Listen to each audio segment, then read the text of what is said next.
Now, something happened to me a few years ago. Long story short, I was walking my dog at night when, in the forest, I saw something lit up by orange street lamps, which appears to be a deer standing up. But when I look at its head, I can't understand its face, as in, the head/face was sort of shrouded in darkness. It's almost like it's rooted away, and I can't comprehend what I'm seeing. Last night, years after that encounter, nothing strange had happened up to now. I was sleeping in my bedroom, which is situated facing the road, with my windows open. I'm normally a deep sleeper, but I woke up to the loud sound of bird noises. At first I thought nothing of it, simply birds calling in the middle of the night. But over time, I noticed something. It's hard to describe, but it sounded as if about every 5 seconds or so, there would be different bird songs and calls. The calls weren't different sounds, as in certain birds making different pitch noises or whatever. Instead, it's the same whistling noise, not like a whistle blowing, but instead, like the noise of a songbird, but in different arrangements for an hour straight. It was very loud, but loud enough that I covered my head in 2 pillows and was still awoken. It was just repeating the same 50 different calls or so in the same order. It was as if one bird was trying to imitate the different calls of different birds over and over again. The noise was about 25 feet away, coming from the thicket next to my home. There was no sound though but the calling. There was no birds or I should say other birds, frogs or anything. No cars actually went through. I also faintly remembered the smell of rotten eggs, but this may have been my brain just playing tricks on me. Eventually it stopped though, and I fell back asleep terrified. I had kept my eyes shut tight. I woke up again about 15 minutes later, hearing the sound seemingly further away down the street, but at the exact same order. Then later through the night, I heard the noise again, either in the same spot as before and louder, or right next to my window. I faced away from the window and kept my eyes shut, horrified but in such a tired state that I simply stayed there, not able to think of anything else. What was that? Does anyone have an explanation for it? I don't know what it could have possibly been.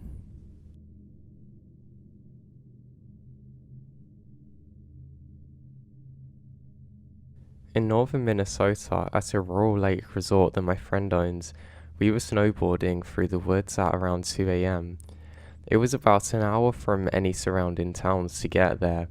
The resort was closed for the winter, and we were staying at one of the lodges for a couple of nights. We got lost and went pretty deep into the woods, and I got a horrible sinking feeling and was asking him to hurry us back. I kept seeing glittering red specks of light around us. It looked like red lights or eyes staring at us. It happened every 5 to 10 seconds from different directions. There was something black in the underbush. I could hear sticks breaking around us, and this just seems to be getting closer and closer but without moving. My friend had accelerated hard and we whipped through there, multiple times turning hard and ending up finding a crossing to a thawing lake at an unsafe speed to get back to the lodge. You could hear the ice cracking beneath us, just loud chunking noises. I asked him what's going on. Why did he take us across the lake like that? It's so dangerous, and I was panicked and annoyed. He said he saw faces in the woods and kept seeing something in the underbrush. He kept feeling like something was coming after us, which is why that we had to take such sharp turns, as he had seen it a few times at the turning points. I have no idea what was out there that night. This was no trail cam area, and we also didn't see moose or bear tracks the next day. It still gives me a weird heavy feeling now 10 years on.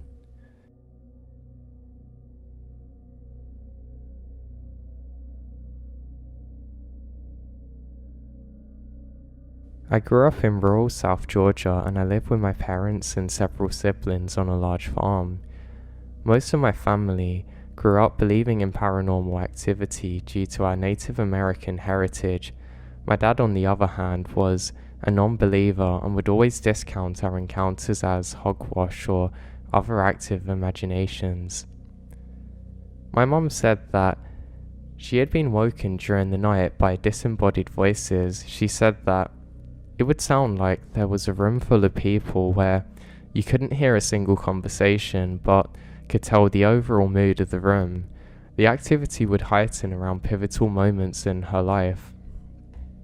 For years, my dad would laugh it off and said that he's never heard a thing, even after all the kids moved out. Fast forward several years later, and my dad had been diagnosed with large and small cell lymphoma and lost some weight and things because of it.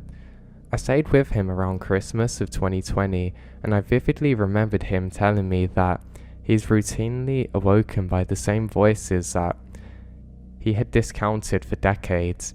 He said that he would check the house to make sure the TVs or radios were off, but there never was anything.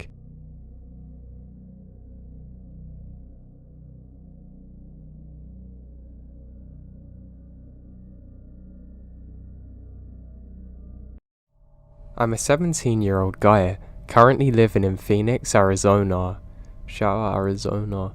This incident took place around 6 months ago on an overnight trip into the Superstition Mountains, which are about an hour drive east of Phoenix. I won't specify exactly what this trail is. Anyway, the particular trail I was taking was an 8-mile loop through a canyon. It's pretty simple in and out on an overnight trip. I planned on going with my friend, but they cancelled on me in the last minute.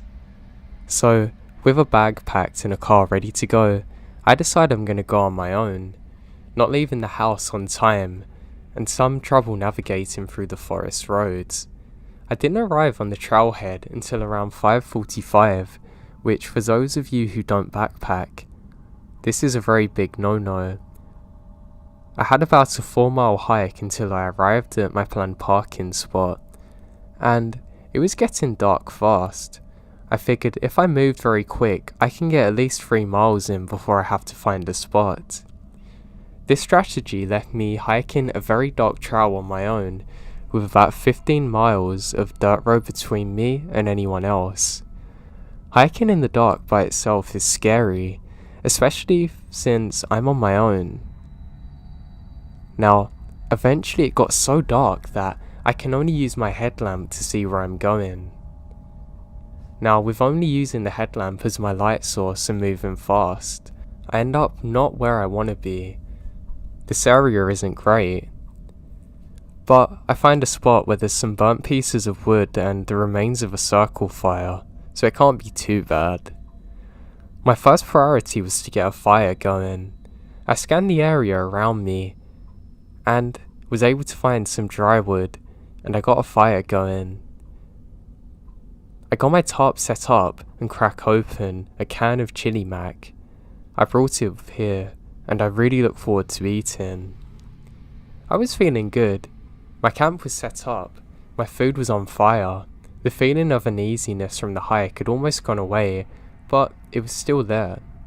Now, to fully understand what happened, I have to explain to you how my camp was set up.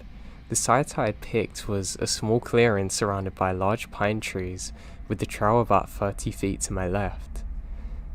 When you're in the woods and have a fire going, and the fire casts a circle of light around it, and everything on the edge of that circle and past it are pitch black.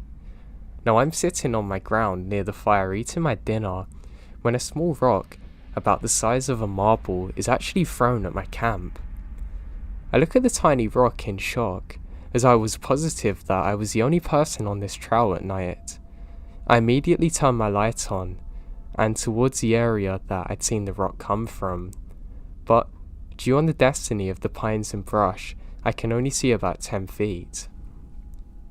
I spent about the next 15 minutes in disbelief as I scanned the tree line that surrounded my area, searching for whatever had thrown it, not daring to stray too far from the fire I set. It was giving me a false sense of security, to be honest. After sitting back down and spending the rest of my time on high alert, I was able to convince myself that I had somehow kicked the rock or it had fallen from a tree. I went to sleep that night, not expecting the pure terror that was about to unfold. I woke to the sound of rustling leaves, really inaudible if you weren't listening for it at the time. I'm still in a sleepy daze. I listen to the rustling of leaves, but it gets harder to hear as I assume they were moving away from me. I went to grab my handheld flashlight that I had next to me when I'd fallen asleep, but the more I looked, the more scared I get as I realize that it's not even there now. I don't get how. I stand up in my sleeping bag, now ducking out of my top. Now, I can't really see far into the woods, but I was able to see a light off in them. It couldn't have been more than 15 feet away, but it's my flashlight laying on the ground in a pile of leaves. This is one of the few moments in my life that I've almost had a heart attack. The flashlight that I'd left sitting right next to me when I'd fallen asleep a few hours ago was now 15 feet away from me, past the tree line in the woods. I hurriedly slipped my boots on, clutching my knife in my other hand and keeping my head on a swivel. I weigh my options: stay here, wait it out, or attempt a 3-mile hike back to the car in darkness. I figured that whether or not I'm gonna get out of here, I'll definitely have a better advantage if I was out on the trail with a light. So I decide that I have to stay at my camp and remain there for the night. Eventually, it came back. I could hear it walking through the woods. It was so far off that I couldn't hear it at first. It sounded like somebody walking by, strolling around without a care in the world. Sometimes it will walk far, then near, and a few hours later do the same thing. Still faint as ever. This goes on for 3 or 4 hours until I listen to the steps getting closer until they're about 7 feet from me. At this point, the fire's got really small as I've run out of wood for it, and the footsteps stopped and everything went totally silent. I sat there still for 2 hours, clutching my knife in my hand. I pray that whatever this is can just leave me. I stay like that until the sun came through, and I can see that I'm alone in my campsite. I packed up all my things and speed walked the 3 miles back down the trail I've taken. I arrived at an empty dirt road where my car was parked and nearly sprinted to it as I unlocked my Supra. I jumped in it and drove until I put at least 20 miles between me and that place. I stopped at a gas station in Apchi Junction to buy a Red Bull, but mostly just to see or talk to someone.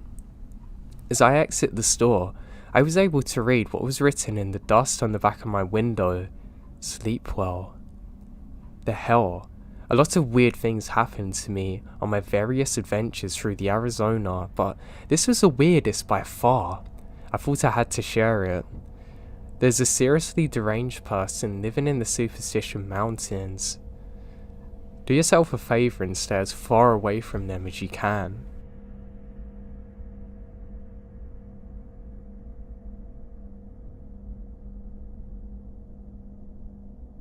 This is a story that's been really bothering me lately for absolutely no reason whatsoever.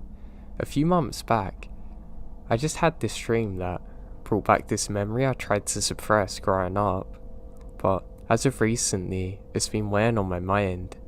Growing up in 2005 on the edge of the suburbs, there was a large grove of trees and hills by some railway tracks that led to a big forest about half a mile from my home. When I was 9 years old, me and my neighbourhood friends would ride our bikes to the railroad tracks, we'd walk to the forest and go and explore the random pieces of furniture and junk in this forest. We'd play card games, do homework, and hang out with friends for about 2 hours, but never stayed too long. There was this small abandoned house, and in this forest, we always stayed away from it. As one of my friends, Michael, said, there's a homeless man that lived there, and if you saw him, run. So right off the bat, after hearing this, going near the house in the woods was as scary as could be. One chilly November afternoon after school, I came home and dropped off my backpack at the back of my home and immediately go there. My bike is broken at the time, so I walk. Michael told me at school that apparently, This area of the forest is a really good place to play Pokemon with him. This is something we'd frequently do growing up, just to pass time until our parents got home at 4. Nothing unusual. As I crossed the railroad tracks into the forest, I instantly felt a weird sensation. That feeling when somebody's watching you. I looked all around and don't see anyone, so I thought I was getting spooked as the rather overcast day was very eerie. Trekking through the autumn leaves scattered across this large wooden area, I come across a big open area where I'm supposed to meet Michael. Near to this area that we normally meet, I find his notebook open. On the page was written, "Hey, I had to go back home and grab some batteries for my Game Boy. Wait for me here. I'll be back soon. Michael." And I wait. Being alone, especially feeling like somebody was watching me, made this particular moment very uncomfortable. However, I convinced myself I was just being a wuss and decided to wait for Michael. I sat down and began playing on my Game Boy. It wasn't too long until that sensation of being watched grew into utter paranoia. I kept frantically looking for my Game Boy and checking my watch. I've been there for 30 minutes and it's starting to get dark. Then I heard some leaves crunch. I looked in the direction of the sound and briefly saw a dark hooded figure peeking from behind a few trees, then hiding back behind them. My skin crawled, and I immediately jump up from where I'm sitting, frozen in my tracks. I scream hello. I'm quickly reminded that I'm not alone, as I see this very tall, dirty looking hooded man peek from around the trees. He called back, "Hey buddy." I pick up Michael's notebook, and I ran for my life. I ran so fast I barely had time to look behind me. However, I heard leaves crunching not too far from behind me. It's the man running for me. He was screaming for me to come back, and "I just wanted to talk to you. I'm sorry." I began crying as I was running, thinking this was exactly how those kids disappear. I ran and ran and ran until I literally tripped over the railway tracks and cut my knees. Michael was just getting to the tracks. He saw me, crying, and I screamed at him to run. Without question, we ran all the way home. The hooded man was nowhere to be seen. I last saw him staring from the woods. Defeated that he couldn't catch me or something, I don't know. I told Michael everything that happened and we never went back to the woods again. Years later in 2016, they bulldozed the woods and built a neighbourhood there. We later found out from the fellow neighbourhood friends who lived in the area the same thing would happen to them. To this day, it's probably the scariest thing that happened to me.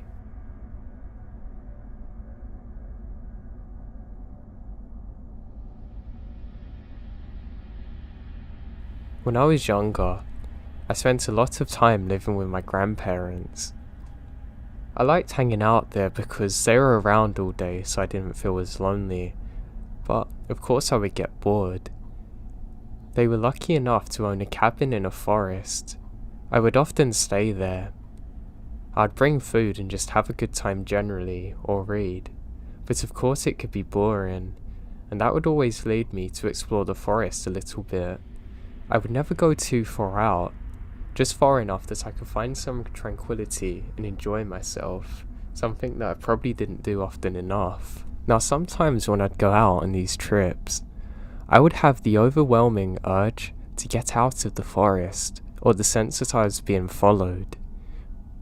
Normally, I thought, oh, there's probably just some animals around and I'm not really used to being out in the woods, but it was something that would continue for a long time. So much so that I actually become used to it, and I trained myself just to switch off from it, which probably wasn't a good thing, because even today, I have the problem where if I feel like I'm being watched, I don't even bat an eye at it. Now on one particular day when this happened, I was on one of my walks, and I didn't really think much of it like normal. However, there was a pungent smell that was truly overwhelming my senses. It really smelled like a dead body. I thought maybe an animal had died, but I couldn't see any. I can't ignore this, and now the paranoia sets in as I realise that something might be watching me. I'm worried that maybe it's a dead body or something. I start returning back to the cabin. As I do, I can hear something falling through the trees. I stop dead in my track. I can see a large rock has been thrown just behind me. Now I'm certain it had been thrown there because I never saw it before and I literally just walked there. Then I think to myself, if that rock hit me, it would have knocked me out or gave me brain damage. Just as I'm thinking that, I can see a large dark figure in the trees. The craziest part is I lock eyes with something with orange glowing eyes. Now I don't believe in Bigfoot, but I have never seen anything like this in my life. The smell, the rock being thrown, it all makes sense. I turn and start sprinting. I'm so scared that I start to tear up while I'm running. I can hear that thing closing on me. I start screaming and praying. I make a sudden turn and now I'm only about 50 meters away from the cabin. I glance behind me and I can see the figure again, this time walking. I don't care, I keep going until I'm in the cabin and I slam the door behind me. Through teary eyes I look out the window and I can see whatever this thing is staring back at me. It stopped as though it knows that it can't go any further. It simply turns around again and returns to the forest. I told my parents about it and my grandparents, but they don't believe me, but I know what happened that day and I've never seen anything like it. I know that the area is where the Navajo are supposed to reside, but I don't think it was a skinwalker. It's truly the most scary thing that I've ever experienced in my life.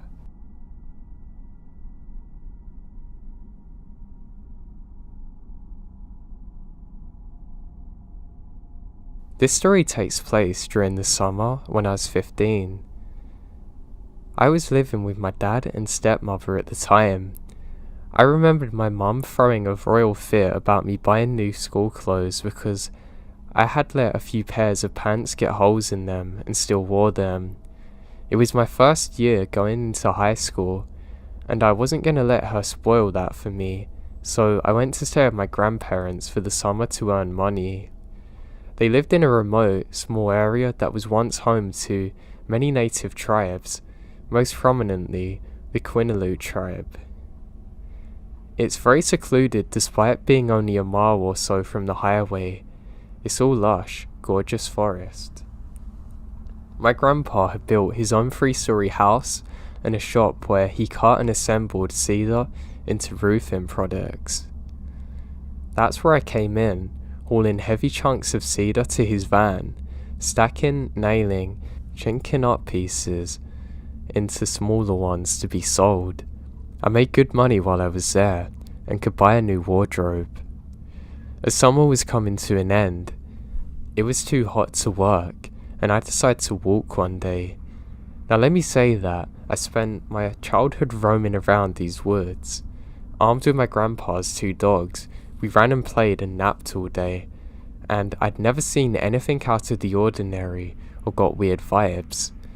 I waited until it was a bit cooler in the evening and started out, walking a little path that would take me to an old unused logging road.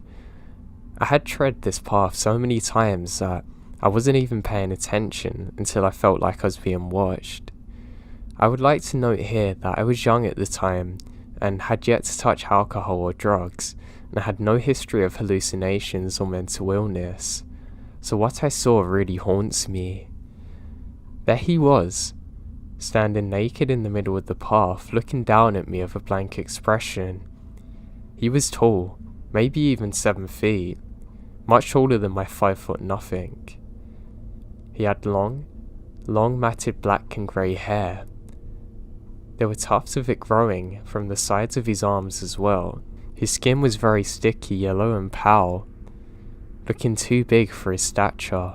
We made eye contact. His yellow orbs felt like they're looking into my soul. I couldn't move or think. Everything goes silent around me. The next 10 seconds or so seemed like they stretched out for an eternity. We just stood there looking at each other, before he swiftly turned and walked back into the trees. The foliage went undisturbed as he melted through it and disappeared. I honestly expected him to charge at me, or at least try and intimidate me, but he just left. I haven't seen him since either, nor am I too enthusiastic to go out looking. I remember telling my grandma about it, and she said it was probably a drug addict, but something didn't seem right. I've told this story somewhere before, and it really scares me. I've tried looking into Native American folklore, especially the local stuff, but haven't found anything matching the description. I don't know if maybe it's a skinwalker or not, but it truly terrified me.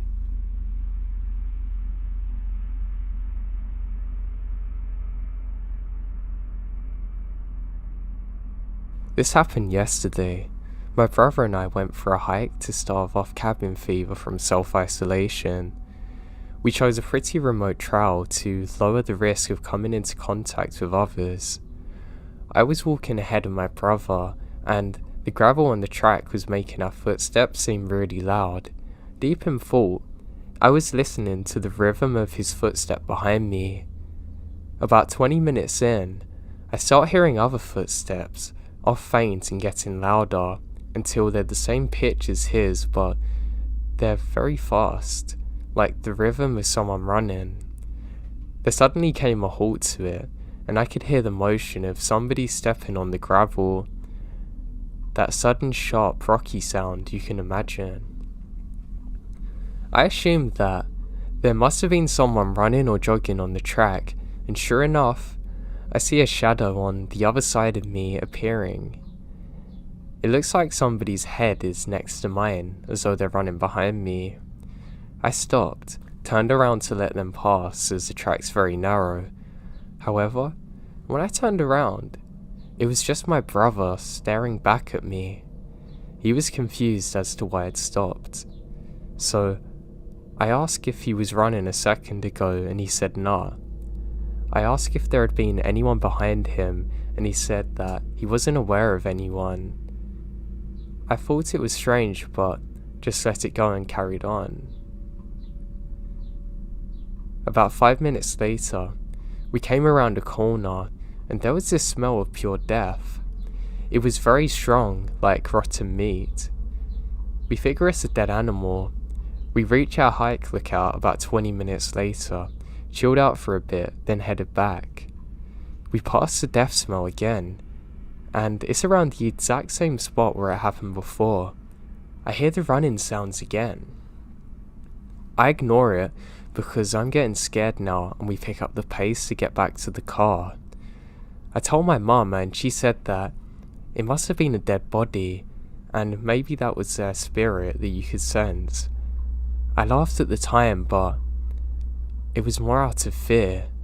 I'm really not sure what this is, and it still haunts me to this day.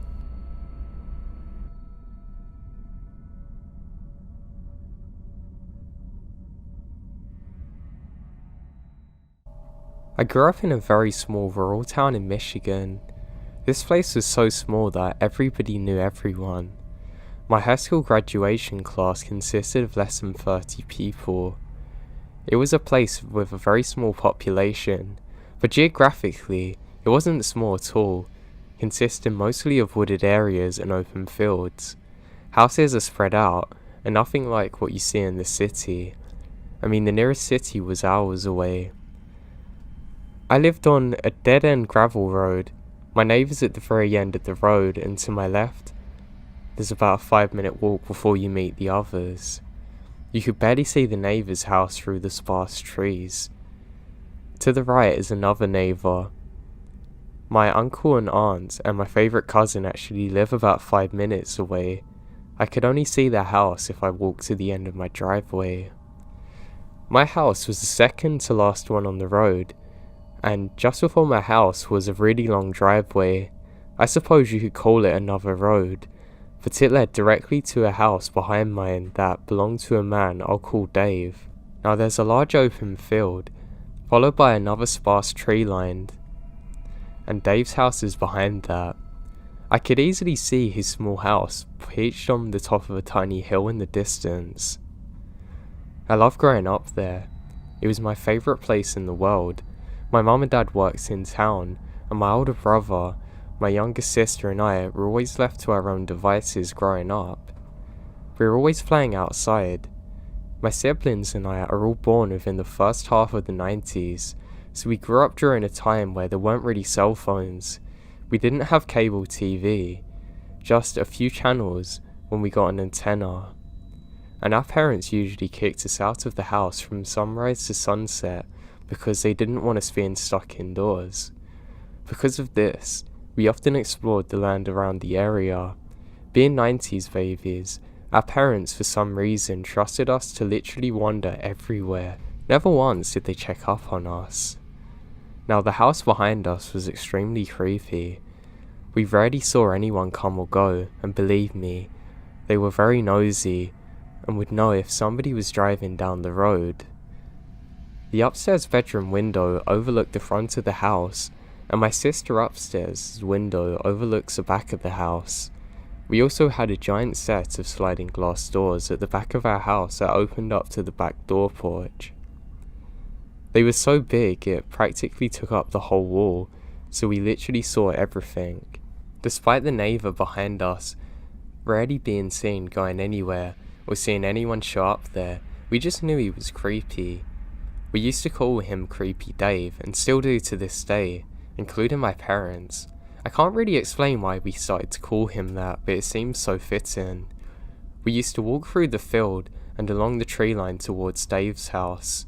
We were careful not to walk all the way up the driveway. We'd usually just play near the tree line and the fields around the area. The fields are owned by a local farm, family friends or my parents, so weren't exactly trespassing onto Dave's property if we stayed just far enough down.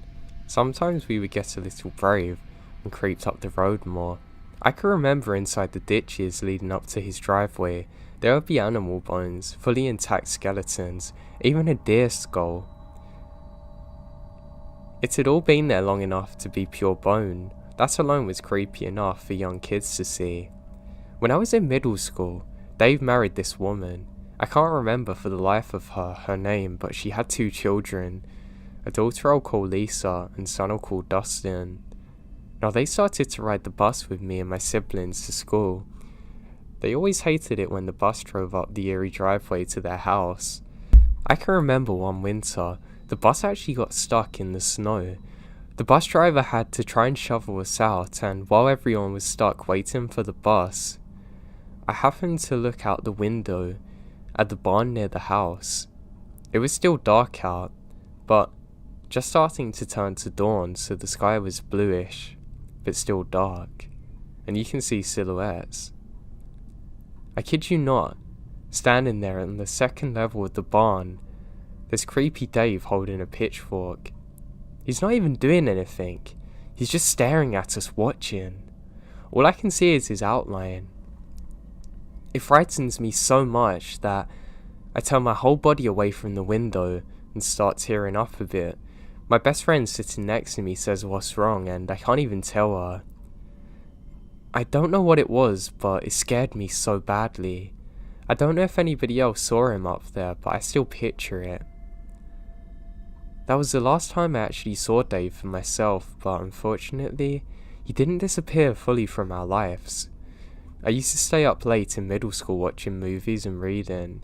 I've always been a night owl, and sometimes my sister and I would stay up on the weekends all night watching films. One night it's very late. After 3 AM, my sister had fallen asleep, but I was still awake. All of a sudden, we hear a very loud pounding coming from the door that led to our garage.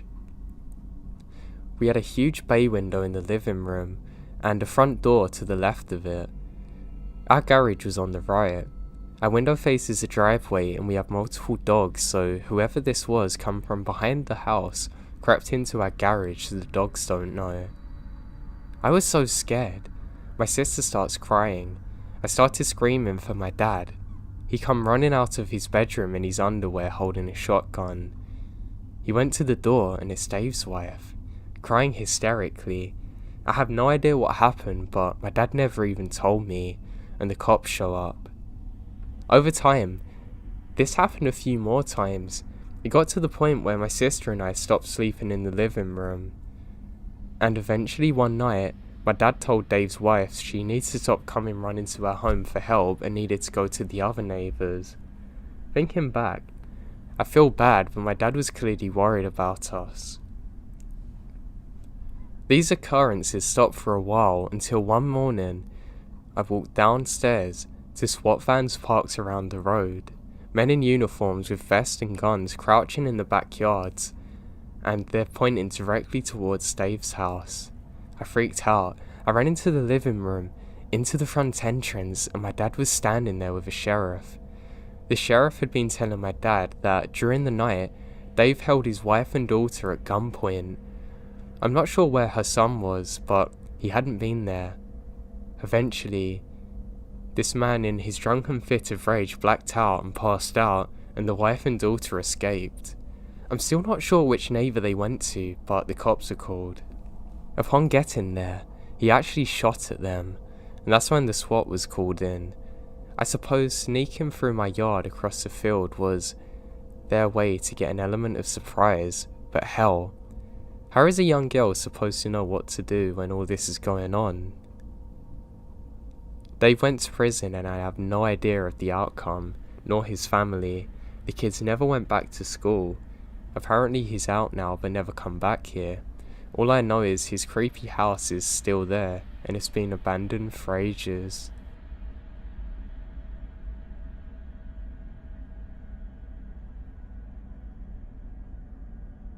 This was a few years ago during my freshman year of college. A couple weeks into school, this girl I had class with asked me if I wanted to go to a concert. She'd been given 2 tickets as a gift, and still being early in the school year, I didn't really have friends, nor did she, so we decided to go. We live in a large city, and the concert was in a small town about an hour away by train. We get to know each other on the way there, and by the time we get off the train, it's very dark. The street lamps are sparse. We're dressed in our outfits for the concert, and the venue's about a 10-minute walk away. Neither of us had ever been out of town before, and we're having some trouble using Google Maps to figure out what direction to head in. I, generally being pretty wary of strangers, am content to continue struggling with my phone map. However, my new friend decides to ask a man on the street for help. He looks like he's in his 30s, about 6 feet tall, blonde, and he's wearing a suit with no tie, and the top couple of buttons are undone. He tells us he knows where the venue is and can get us there. He says, do we want to walk? Now he says what are our names and how old are we, and where are we from. Not necessarily creepy, but I'm getting a bad vibe. It's dark. The streets become practically empty from the train station. We end up reaching an intersection, and he starts to turn right. I'd continued to look on Google Maps once we started walking, and having become better orientated, we're now moving. I know that we need to take a left. I say this, but he says, nah, you're wrong. And I say I'm looking at the map, but he says it must have gotten confused. We turn left and he continues walking with us, assuring us that now he knows where he's going. The map says a concert's up ahead, and in the distance, I can see people all heading in the same direction. Again, our guide says that this is wrong, and he starts walking into a very secluded area near the woods. My friend is starting to get worried, and looks very superstitious. I'm gonna leave that in. My friend has also become suspicious, and we tell him that we're gonna continue straight. He insists that the venue is through the parking lot, and when we point out to the people up ahead, he says it's a shortcut, it's much quicker. We thank him for his help and keep walking. As we leave him, he stands there in the parking lot yelling, "You guys are gonna get lost. You need help." Luckily, he didn't follow us and stopped yelling once we got closer to the crowd. We got to the venue soon after, had a great time at the concert, and I'm scared he'd be waiting for us. Luckily he never found us again. I'm positive if we went into the woods something very bad would have happened.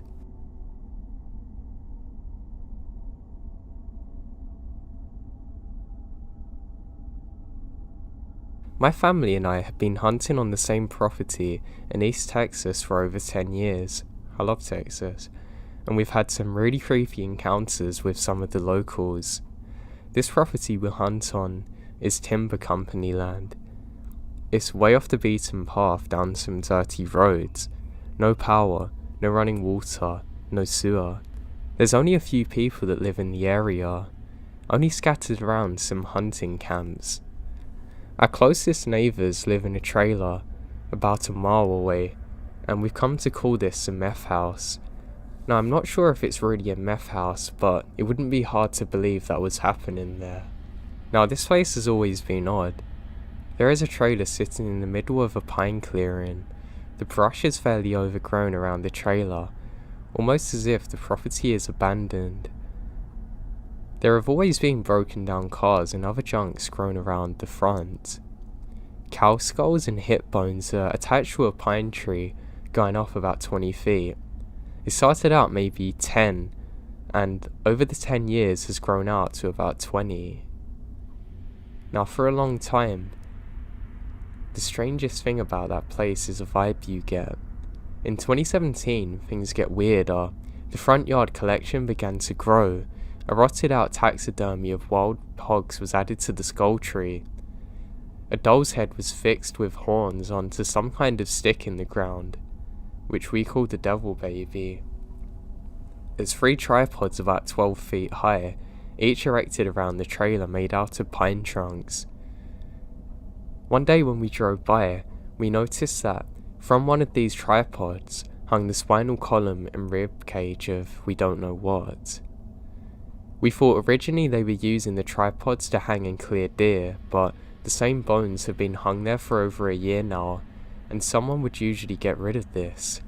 So, we've had no encounters with the residents and don't even know what they look like or if they actually lived there long term.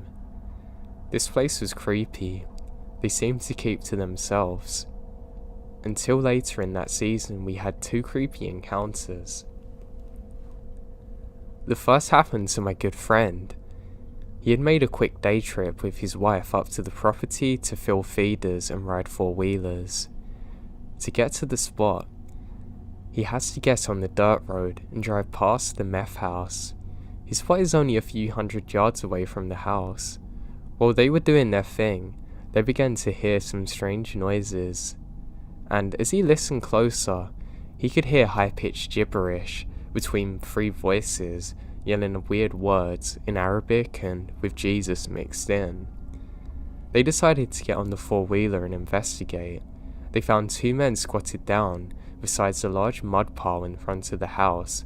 They were splashing and bouncing around while furiously speaking gibberish. Once they noticed the 4-wheeler, they stopped and stared like animals. My buddy quickly took off. The second encounter happened to me and my brother. We were up there alone for the weekend, and were relaxing by the fire on a pitch black night after a long day's hunt. We began to hear something strange in the distance. It was pipe organ music. It wasn't a recording of a pipe organ, but somebody actually playing one. They were missing notes and sporadically starting and stopping. We laughed about how it was like something out of a horror film, but the music continues for hours. Then all of a sudden, we hear crashing through the brush. Now we're actually in a very thick area of brush. It is between our camp and the direction of our house. This doesn't sound like the usual spooked deer or armadillo roaming around, or hogs even. It's made by something very large. Now the rest of the night it's quiet, and there's no more organ music, and we don't know what caused this. Now not too much has happened since then, but we've made a point never to go there alone, but to maybe one day scout it out overnight.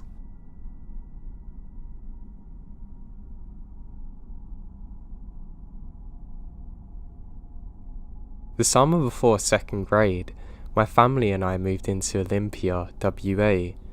I with my parents and my older sister back then. My sister is 2 years older than me, so she would have been in the 4th grade. My sister celebrated her 10th birthday that same year by having a handful of friends over for a sleepover. We owned a trampoline back then and often had sleepovers and used the trampoline during the summer months. We lived near a forest. Now we have many fond memories of sleeping on the trampoline under the stars, but this, however, this was not one of those fond memories. Seeing as it was my sister's party, I was younger and the annoying brother am not invited to the trampoline party. I do, however, remember how the events unfolded. It all began when around 6 or so girls came fleeing inside screaming about a man in the woods. A backyard at this house was fenced off to the left and right side, but was not fenced on the backside as our backyard continued into a beautiful forest backdrop. According to the girls, as they're out on the trampoline enjoying their sleepover, a man in a yellow rain jacket appeared in the woods. The random creepy man proceeded to stand there in the woods and stare at the 10-year-old girls the whole time they're out there. He didn't respond to them when they attempted addressing him or even break eye contact. It was at this point that the girls were so scared they collectively ran as fast as they could inside. After the girls relayed their experience to my parents and I, the 3 of us reached to the window to see this man. When we get to the window, all we can see is a glimpse of the yellow jacket as he disappeared further into the forest, beyond the borderline of the neighbouring fence, out of sight. My dad sprinted outside yelling at the man, threatening him, calling the police but we can't see him. My parents did call the police and filed a report, but nothing ever come of it. After this experience, our parents thought twice about letting us sleep on the trampoline at night. We ended up moving a year later.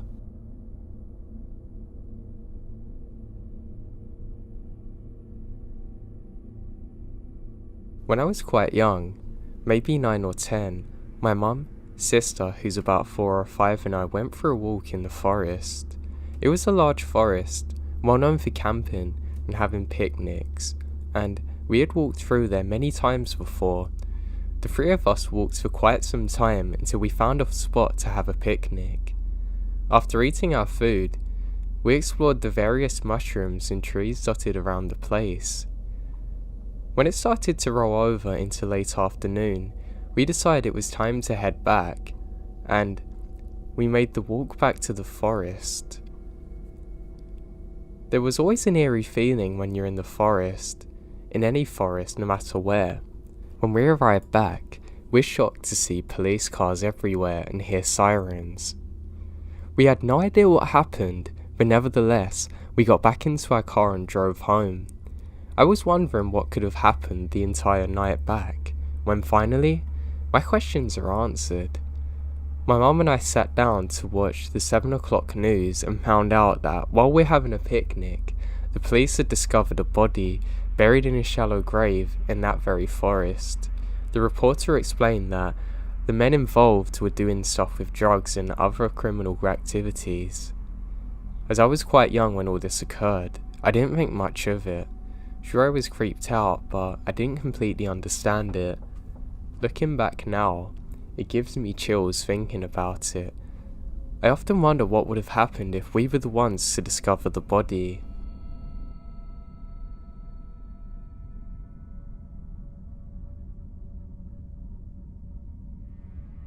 I was in the kitchen the night before last, washing up some plates for dinner, when I glanced out of the window in front of the sink and saw someone standing at the far end of my own yard. From what I could tell, it looks like a man of average build, with a scruffy appearance. He was essentially behind my neighbour's tool shed, which is on the right side of the border of my property, and so I thought that he might be somebody they knew. It was dark and he was quite a distance away, so I couldn't really see what he was doing. His back was mostly turned to me, but by his movements it looked as though he was panting at the ground with a shovel, as if he just buried something and was covering up. This raised my suspicion a bit, so I called my neighbours to ask if they're aware that somebody's behind the shed. They said they're not, and the husband went outside to investigate. I saw my neighbour open his door, and the man saw/heard it and bolts off into the woods. I went outside to meet my neighbour and see if there is evidence of what the man had been doing. So we both arrive at the spot, and I turned to tell my neighbour that I saw a man that fled into the woods. We look down at the ground, and there's indeed fresh dirt where somebody was digging. My neighbour gets a shovel, which the man actually dropped when he ran off, and we start digging nervously. We're both expecting to find out something very gruesome, no doubt. However, what we dug up has actually left us with more questions than answers. It was a plastic bag with something softball sized and heavy. We dump out the contents, a rock, painted red with a smiley face. Why would somebody be out here trespassing to bury a painted rock and a button? And it's painted on the rock, not blood. It's not a murder weapon as far as we can tell. Still, the neighbour and I actually report this to law enforcement, and they come back to take a statement. They take the rock and button, just in case it's connected to a crime. The whole ordeal has made me on edge, to be honest. Why on earth would somebody bury something like that, especially in the dark?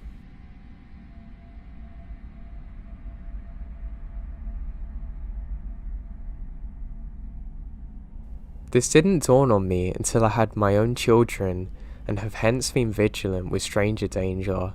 Suddenly, one day, I sat up and realised the actual danger I was in, and how close I come to God knows what. I was about 10, and staying with my grandmother, something I did, and loved, for a week every holidays. My grandma lived in a new suburb on the outskirts of our city. Because it was new, there were a lot of new immigrants who started moving into the area. There was a wave of immigration from Lebanon due to the war there, asylum seekers. There was a very white Australia at the time, so my 10-year-old mind found those people bizarre and different. Anyway, I was sort of playing by myself with these new kids in the church parking lot near my grandma's. I was the only blonde Anglo out of about 20 kids my age, but they ranged up to about 12. I think that's why I may have been singled out, because I stood out. So this little girl about my age was sort of trying to play with me. She was so foreign to me with her hijab and long black dress in the 40-degree Australian summer, so I blurt out, "Why are you wearing that dress?" I was just confused by it and couldn't understand it. Then, when I look around to see if anyone heard me, I see a man stood there staring at me who's Anglo. I thought at the time he heard me. I was so ashamed and thought that he might come over to speak about my potentially mean comment, or tell my grandma, or even worse, ring my parents. But my 10-year-old head at the time thought that he was watching me from 10 meters away out of annoyance. He's just by a tree line. But he's been there for over 2 or 3 hours. Anyway, it starts getting dark. Everyone started to disperse for bath, dinner and bedtime. I got up and started walking back. The man started to follow me. He followed me to my grandma's, and I ran inside and shut and locked the door behind me. I was waiting for his knocks to tell my grandma my crime, but instead, nothing came. He must have changed his mind, I thought to myself, but as I took a sneak peek out of the window, I saw him go down to the side of the house. Oh no, he's gone in the back door to tell her. The shame. For nothing. Oh, thank God. Just as I thought I'm about to go to bed and forget about this, I look out the window, and there he was, smoking, standing under the tree line. Still weighing up whether to tell my grandma, I kept trying to sneak peeks at him and see if he's gone so I can fall asleep. I decide to go to bed. Now the next morning, my grandma runs in. Now, the fly screen is off of the windows. Now, She thinks I must have done it because they can't fall off on their own. She also said I was not to ever try and force the window open again. Now, all the wood around the windows has been chopped and broken. I said I didn't do it, and she doesn't believe me. She literally doesn't believe me in the slightest. And, I never connected that at the time that it was a man trying to get in. But it must have been, because it was trying to get into my window and I saw him there. I never really thought anything of it. But now I'm an adult, I'm fully aware of what could have happened, and it really terrifies me.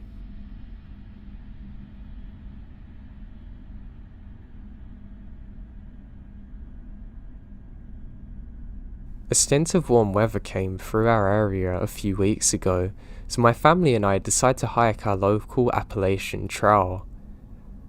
We're 25 minutes into our hike when my wife stops abruptly as if she was spooked.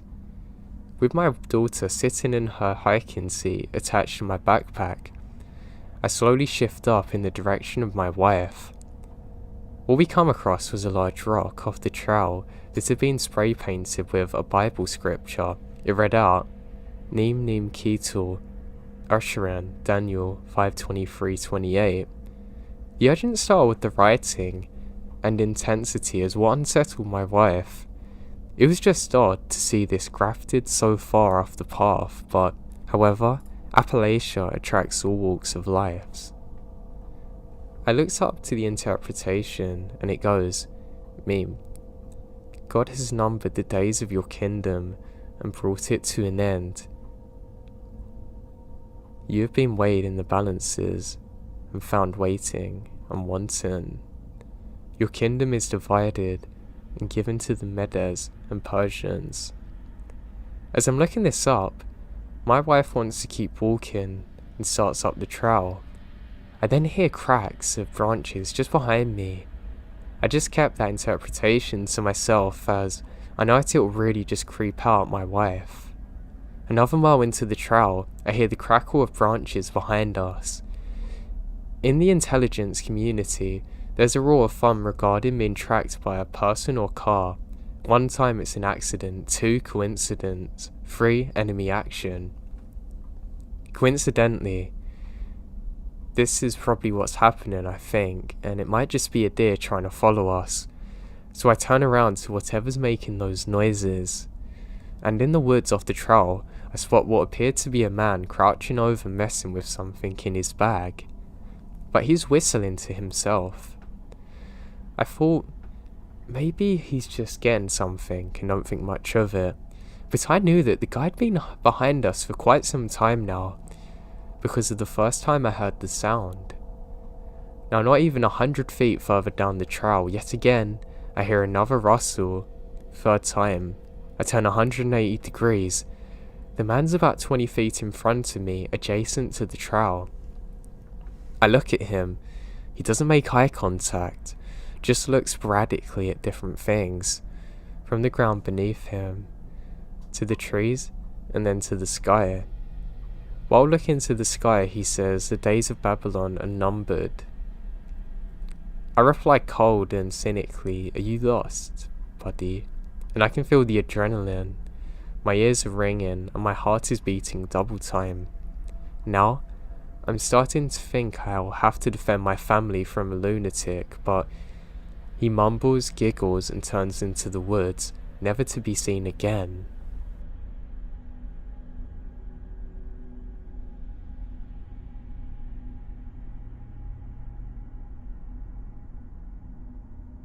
So this happened last summer.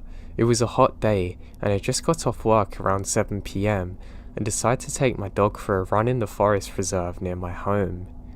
When you start out on the path, it's very open and near a busy street, but as you go further into the path, you are deep in the forest and surrounded by trees.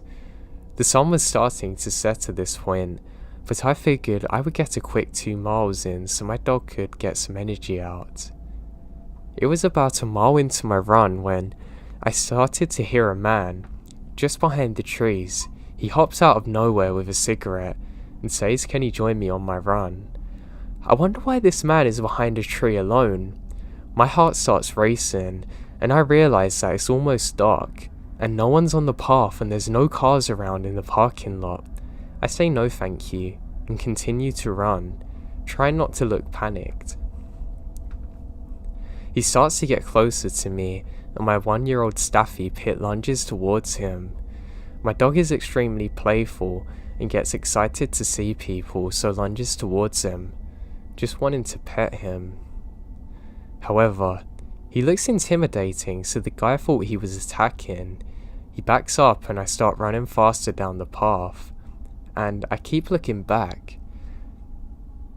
I stopped out of breath and frantically called my fiance who's at work. He didn't answer. I decided I didn't want to go any further down the path and further into the forest, so wait a few minutes and go back with my phone in my hand ready to dial the police. I get to the top of the hill and see the man jumping into the passenger side of a white van, speeding off. I always think to myself, what would have happened if I didn't have my dog with me that day?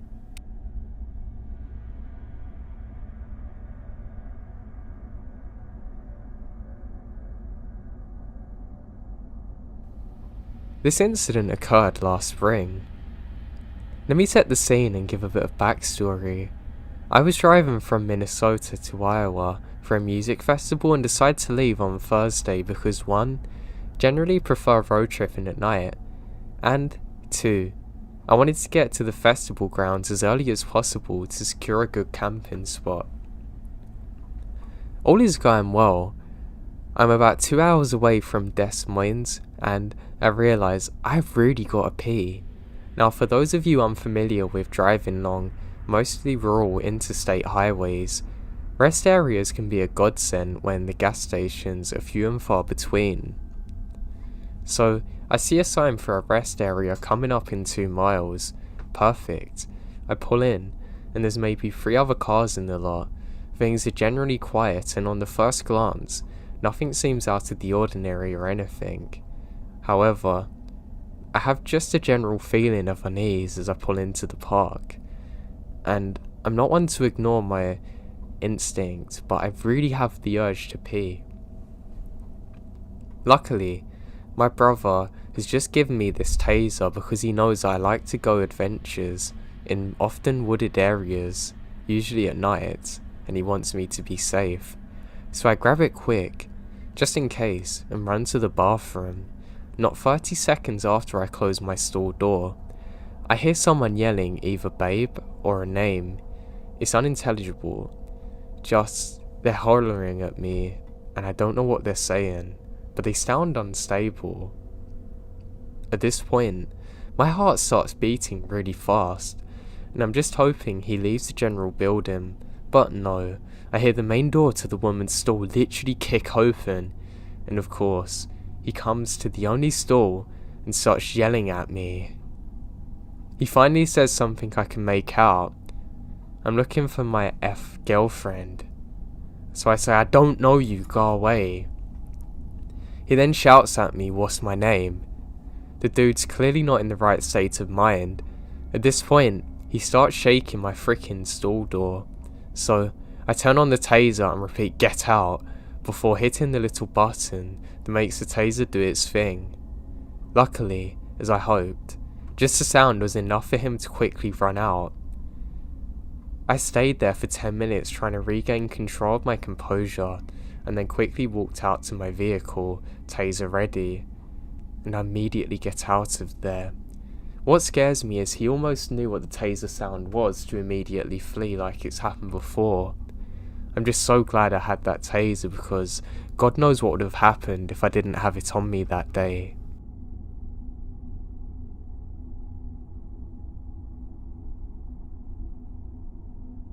I was playing disc golf, aka frisbee golf, by myself one day, and I lost a disc in the woods. As I was looking for it, I heard a woman yell, "You're crazy," and a guy responded with something to, "You're supposed to keep your heart open." How is this keeping your heart open? They're on the path on the other side of the trees, and the woman's walking away from the guy. I heard someone walking through the woods towards me. It was a guy. When he saw me, he smiled and said, "Hey, you're Luke, aren't you?" And I said nah and said my actual name for some reason. He shook my hand and said, "What are you doing?" "Listening." I told him, "No, I'm looking for a disc." He was like, "Oh, you're a disc Cole for her." He said something along them lines, but I didn't really know what to make of it. Then he looked me in the eyes and calmly said, "You're screwed. You don't even know it. We know too much and you're screwed." It's at this point I turned, walked away, and never come back again. I've never been to that park again since.